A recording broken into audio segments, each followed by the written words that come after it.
Russia launched a record number of drones at Ukraine overnight into Friday, striking multiple buildings and residential areas, hours after U.S. President Donald Trump said he had made no progress towards a ceasefire deal in a phone call with his Russian counterpart Vladimir Putin.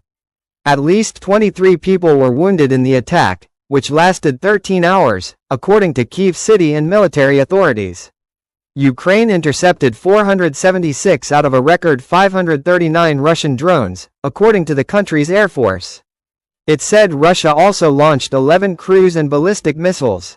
Thousands of residents spent the night in shelters, including in subway stations or underground parking lots, as explosions and the sound of drones echoed through the city in the early hours of Friday morning. Absolutely horrible and sleepless night in Kyiv. One of the worst so far, said Ukraine's Minister of Foreign Affairs Andriy Sybiha. Ukrainian President Volodymyr Zelensky called it one of the most large-scale air attacks the country had seen.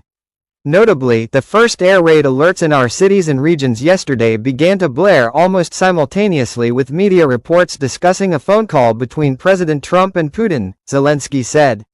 Yet again, Russia is showing it has no intention of ending the war and terror.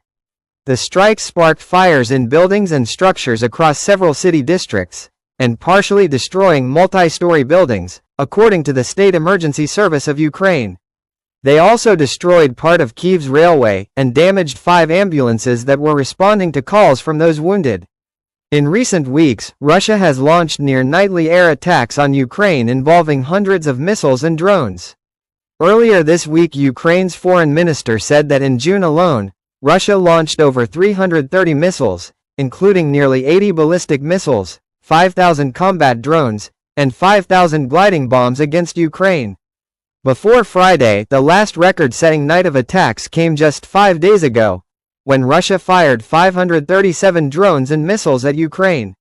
On Thursday, Trump held a nearly hour-long call with Putin and voiced frustration afterward about the stalled ceasefire negotiations.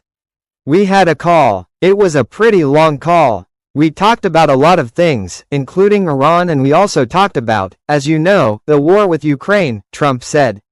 I'm not happy about that. Asked if he felt he made progress with Putin on a deal with Ukraine, Trump said firmly, no. He added, I didn't make any progress with him today at all.